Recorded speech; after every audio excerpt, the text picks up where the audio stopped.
Social മീഡിയയ്ക്ക് ഭീതി ഉണർത്തുന്ന അഭിസംബോധനയാണ് ഭായിയോം or ബഹനോം എന്നത്. 2016 നവംബർ 8 രാത്രി നോട്ട് നിരോധന പ്രഖ്യാപനം നടത്തുന്നതിന് മുൻപ് പ്രധാനമന്ത്രി നരേന്ദ്രമോദി രാജ്യത്തെ ജനങ്ങളെ അഭിസംബോധന ചെയ്തതും ഇങ്ങനെയാണ്.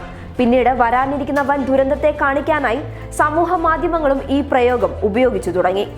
ഈ പ്രയോഗത്തെ തിരിച്ചിടുകയാണ് പുതിയ തിരഞ്ഞെടുപ്പിൽ സജീവ രാഷ്ട്രീയത്തിലേക്ക് ഇറങ്ങിയ കോൺഗ്രസ് ജനറൽ സെക്രട്ടറി പ്രിയങ്ക ഗാന്ധി.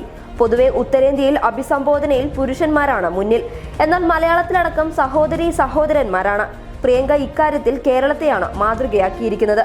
മോദിക്കെതിരെ ട്രോളന്മാർ ഉപയോഗിക്കുന്ന വാക്കുകൾ തിരിച്ചിടുമ്പോൾ സദസ്യർ അമ്പരക്കുന്നുവെന്നത് തന്നെ പ്രിയങ്കയുടെ പ്രയോഗം കൊള്ളേണ്ടിടത്ത് കൊണ്ടു എന്നതിന് തെളിവാണ്. രണ്ട് കാര്യങ്ങളാണ് പ്രിയങ്ക ബഹനോം ഓർ ഭായിയോം പ്രയോഗത്തിലൂടെ പറയാതെ പറയുന്നത്. ഒന്ന്, കോൺഗ്രസ് സ്ത്രീകളുടെ അന്തസ് ഉയർത്തിപ്പിടിക്കുന്നു. രണ്ട്, സ്ത്രീ വോട്ടർമാരെ ലക്ഷ്യമിട്ട് അവർക്ക് മുന്തിയ പരിഗണന നൽകുന്നു എന്ന തോതിൽ ഉണ്ടാകുന്നു.